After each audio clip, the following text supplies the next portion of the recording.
Hello बच्चों, good morning. You weekend tutorial में आपका स्वागत है ना। और आज हम एक क्वेश्चन सॉल्व करेंगे 11th फिजिक्स एनसीईआरटी का एक्सरसाइज नंबर 9.18। तो क्वेश्चन बच्चों एक बार आप अपने बुक में से भी देख सकते हैं। मैं बता देता हूँ क्या है कि a rod of length 1.05 metre having negligible mass is supported at its ends by two wire of steel, wire A and aluminum wire B of equal length as shown in figure 9.15. The cross section area wire A and B are 1.0 mm square and 2.0 mm square respectively. At what point along the rod should a mass M be suspended in order to produce A equal stress and V equal strain in both steel and aluminum wire? तो बच्चों इसमें पूछा है, हम थोड़ा सा इसको figure से समझ लेते हैं तो आसान होगा। तो इसमें पूछा है कि एक रिजिड सपोर्ट है, उसके ऊपर दो वायर हैंग किए हैं और उन दोनों वायर के सपोर्ट से एक रॉड इस पर हैंग की हुई है वायर के ऊपर। ठीक है बच्चों। और ये वाला जो वायर है ये स्टील का है और ये वाला जो वायर है वो एल्युमिनियम का है। ये वाला स्टील का है, ये वाला एल्युमिनियम का है। ये जो स्टील का वायर है उसका जो क्रॉस सेक्शन एरिया है वो दिया हुआ है बच्चों 1 mm स्क्वायर और एल्युमिनियम का जो है क्रॉस सेक्शन एरिया उसका दिया हुआ है 2 mm स्क्वायर। और बच्चों ये जो रॉड है ये मास लेस है। ठीक है बच्चों, ये जो है वो मास लेस है और इसकी जो रॉड की जो लेंथ है वो है 1.05 मीटर। ठीक है बच्चों। अब इस रॉड के ऊपर कहीं हमने एक एम मास का कोई सब्सटेंस इस पर हैंग कर दिया है। ठीक है बच्चों। अब ये जो हैंग कर दिया है तो क्वेश्चन में ये पूछा गया है कि हम इस मास को इस रॉड के ऊपर कहां पर हैंग करें कि इन दोनों वायर के ऊपर इक्वल स्ट्रेस हो या फिर इक्वल स्ट्रेन हो। तो पहला है कि इक्वल स्ट्रेस हो। ठीक है बच्चों, इक्वल स्ट्रेस हो। तो इस मास को हम इस रॉड के ऊपर कहां पर हैंग करें कि दोनों वायर के ऊपर इक्वल स्ट्रेस हो।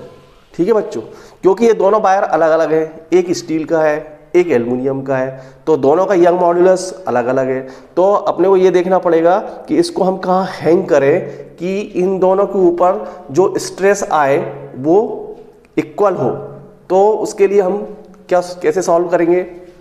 तो बच्चों ये जो है एक तरह से आपने टॉर्क के बारे में देखा होगा कि ये जो है पॉइंट है और यहाँ पर कोई एक अगर वायर है, ठीक है, ये वायर है तो ये वायर। ठीक है बच्चों। तो ये जो है टॉर्क क्या होता है, तो टॉर्क भी फोर्स ही होता है जिसको हम लेकिन बोलते हैं फोर्स इनटू रेडियस। तो यहाँ से यहाँ तक ये जो हो गया रेडियस और ये इसके ऊपर जो फोर्स लग रहा है वो है टॉर्क। तो फोर्स तो टॉर्क इज इक्वल टू होता है फोर्स इनटू रेडियस। तो कहने का मतलब ये है कि इस क्वेश्चन में टॉर्क के हिसाब से इसको अगर देखें तो इसका टॉर्क मतलब इस वाले वायर के ऊपर जो ये वाला पोर्शन है इस पर टॉर्क जो लगेगा और इस पर जो टॉर्क लगेगा उसको हम एक दूसरे के इक्वल में रख देंगे। ठीक है बच्चों। तो ये टॉर्क, ठीक है, टॉर्क और F इंटू आर और इसके इक्वल टू में रख देंगे। ये हो गया स्टील का टॉर्क और ये हो गया किसका, एल्युमिनियम का टॉर्क F इंटू आर। मतलब F into R is equal to F into R. इसको हम नाम दे देते हैं A, इसको हम नाम दे देते हैं B। तो F A इंटू आर और F B इंटू आर। तो F A इंटू आर का मतलब ये टॉर्क किसका है, ये स्टील वाले वायर के लिए और ये वाला जो टॉर्क है वो किसके लिए है, एल्युमिनियम वाले वायर के लिए। इन दोनों को एक दूसरे के इज इक्वल टू में रख दिया क्योंकि हमको इक्वल स्ट्रेस लेना है। तो स्ट्रेस का फार्मूला क्या होता है, F अपॉन A। तो F क्या है यहाँ पर, टॉर्क है, तो टॉर्क है F इंटू आर, तो F into R upon A और F into R upon A, ये रख दिया हमने। अब यहाँ पर हम क्या देखेंगे कि ये जो है इसके लिए रेडियस क्या होगी, यहाँ से हमने लेट कर लिया कि वायर जो ये वाला है स्टील वाला, वहाँ से इस जो सब्सटेंस लटकाया है, तो वायर से यहाँ तक की जो डिस्टेंस है वो है x, इसकी टोटल डिस्टेंस है, लेंथ है 1.05। सो यहाँ से यहाँ तक की जो लेंथ होगी वो हो जाएगी 1.05 माइनस x।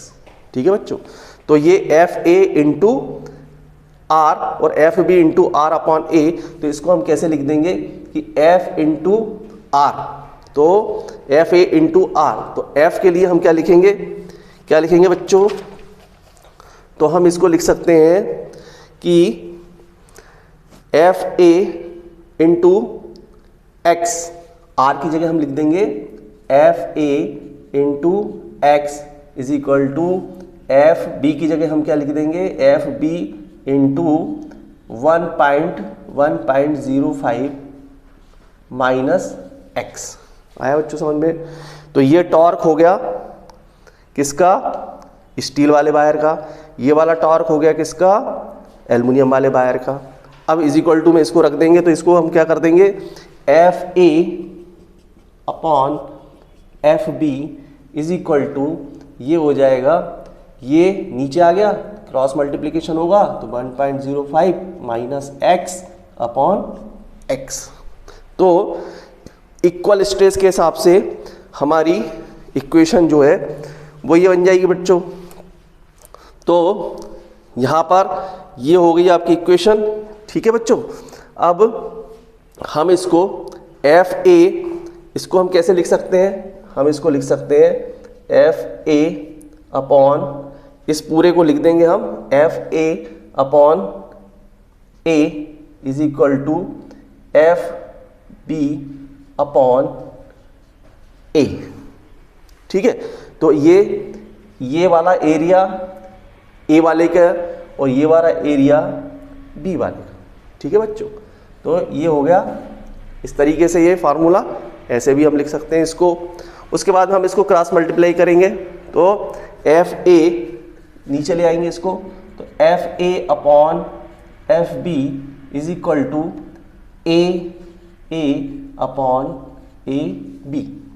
तो बच्चों देखो, तो बच्चों ये आ गया F A upon F B is equal to A upon A B. F A क्या है, ये फोर्स है किसका, स्टील वाला, ये है फोर्स एल्युमिनियम वाला, ये है क्रॉस सेक्शन एरिया कौन सा, स्टील वाला, और ये है एल्युमिनियम वाला।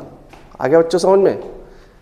ठीक है, तो यहाँ पर ये वाली इक्वेशन और ये वाली इक्वेशन की वैल्यू देखो आप सेम आ रही है कि यहाँ पर भी F A upon F B is equal to ये है और F A upon F B is equal to ये। तो कहने का मतलब हम ये इसको इक्वेशन नंबर 1 दे दें और हम इसको इक्वेशन नंबर 2 दे दें। आया बच्चों समझ में। अब फ्रॉम इक्वेशन 1 एंड 2, अब मैं इसको ऊपर से क्लियर कर देता हूं और अब आप देख लो कि ये इक्वेशन 1 और इक्वेशन 2 को हम एक दूसरे के इक्वल में रखेंगे और फिर इस क्वेश्चन को आगे सॉल्व करेंगे। ठीक है बच्चों, समझ में आया। तो अब क्या करेंगे हम, फ्रॉम इक्वेशन 1 एंड 2, तो इसके इक्वल में ये और इसके इक्वल में ये, तो हम इसको कैसे लिख सकते हैं कि A upon A B is equal to क्या दिया हुआ है 1.05 माइनस एक्स अपॉन एक्स। आया बच्चों समझ में। अब ये जो ए एरिया क्रॉस सेक्शन एरिया है ये है स्टील का, ये क्रॉस सेक्शन एरिया है एल्युमिनियम का, जो हमें क्वेश्चन में गिवन है ना। तो गिवन क्या है हमें, क्रॉस सेक्शन एरिया स्टील का और क्रॉस सेक्शन एरिया एल्युमिनियम का। तो ये था 1 mm और ये था 2 mm। तो बेटा बच्चों हम क्या लिख सकते हैं, 1/2 लिख सकते हैं इसको। ठीक है, और यहाँ पर 1.05 माइनस एक्स अपॉन एक्स। समझ में आया बच्चों?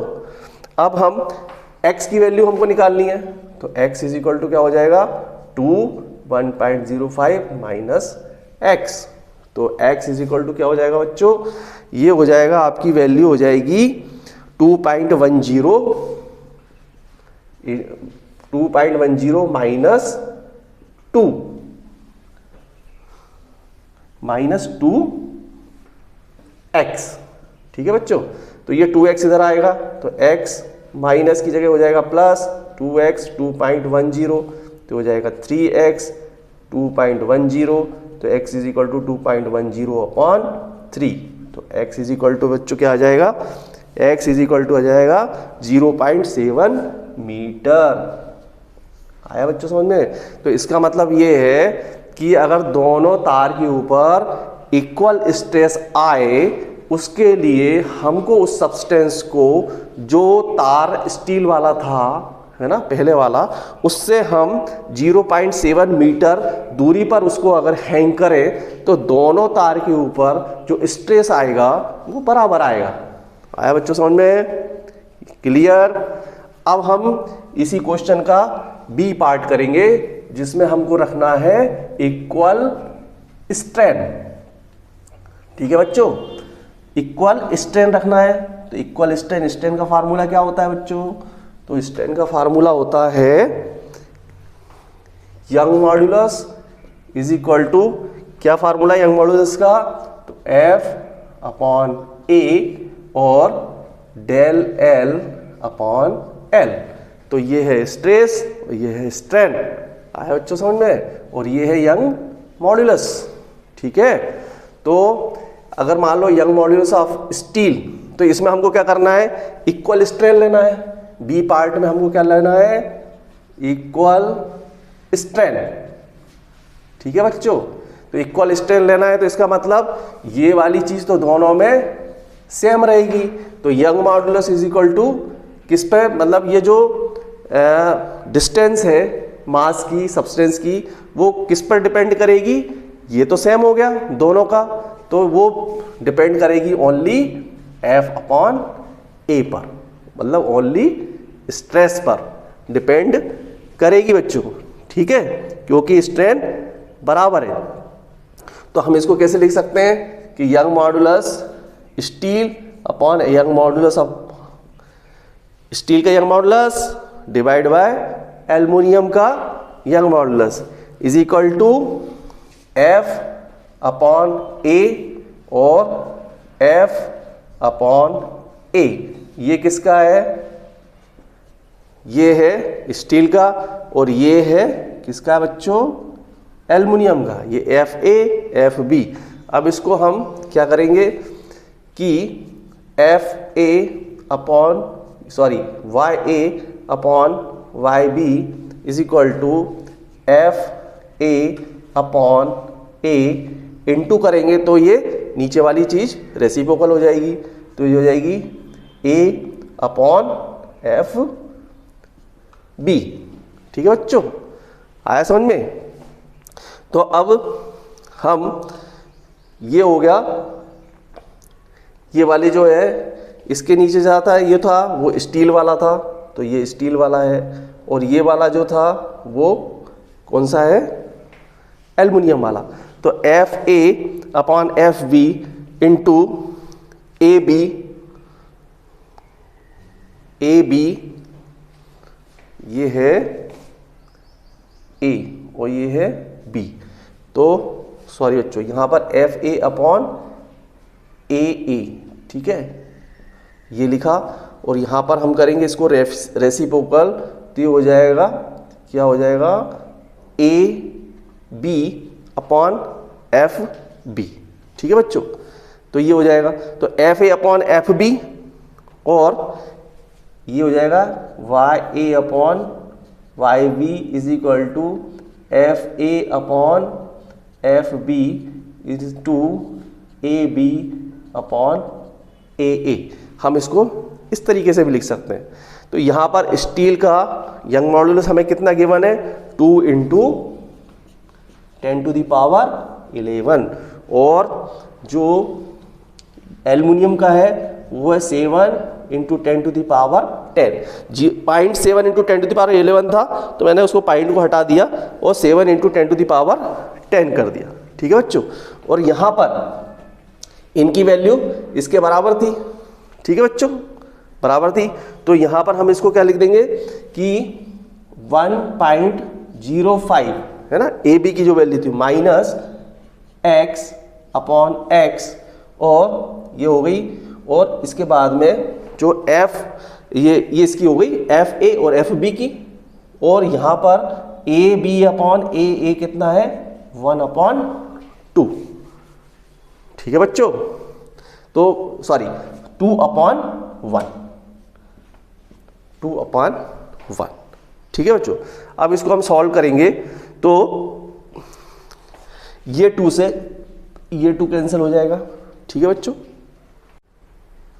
तो बच्चों ये 2 से 2 हमने कैंसिल कर दिया, तो यहाँ पर हो गया 10 टू द पावर 11, ये है 10 टू द पावर 10, तो यहाँ पर ये 10 से ये कैंसिल हो जाएगा, तो ये एक 10 बचेगा। ठीक है, क्योंकि यहाँ पर 11 है, यहाँ पर 10 है, तो यहाँ पर एक 10 ऊपर बचेगा, तो क्या हो जाएगा 10/7। तो बच्चों मैं यहाँ पर साइड में कर देता हूँ उसको, तो ये बचा क्या अपना 10/7 इज इक्वल टू क्या हो जाएगा 1.05x माइनस x। ठीक है बच्चों, x नहीं 1.05 माइनस x अपॉन x, ये तो कैंसिल हो ही चुका है। तो अब हम करेंगे, यहाँ पर हो जाएगा 10x क्रॉस मल्टीप्लाई और 7 1.05 माइनस x। ठीक है बच्चों, तो ये हो जाएगा 10x, 7 से इसको मल्टीप्लाई करेंगे तो कितना आ जाएगा 7.35 माइनस 7x। ठीक है बच्चों, तो 10x इसको इधर लाएंगे तो हो जाएगा plus 7x is equal to 7.35, तो ये हो जाएगा 17x इज इक्वल टू 7.35, तो x is equal to 7.35 upon 17, तो x इज इक्वल टू क्या आ जाएगा बच्चों, x इज इक्वल टू आएगा 0.43 मीटर। तो बच्चों अगर हम इक्वल स्ट्रेन अगर रहेगा, स्ट्रेन अगर इक्वल रहेगा तो उस स्ट्रेन इक्वल रहे तो उस कंडीशन में हमको जो हमने वो जो सब्सटेंस लिया हुआ है m मास का, उसको x मतलब जो स्टील का वायर है उसको कितनी दूरी पर उसको हैंग करना है, तो वो हैंग करना है 0.43 मीटर की डिस्टेंस पर। तो आई थिंक बच्चों आपको ये अच्छे से समझ में आया होगा। अगर कोई डाउट है तो प्लीज़ मुझे कमेंट करके बताइए, और यदि आपको अच्छा लगा हो तो प्लीज़ बच्चों हमें और जो है उसको लाइक कीजिए, जिससे हमें और मोरल सपोर्ट मिलेगा और हम और अच्छे से आपको इसकी तैयारी करवा पाएंगे। Thank you.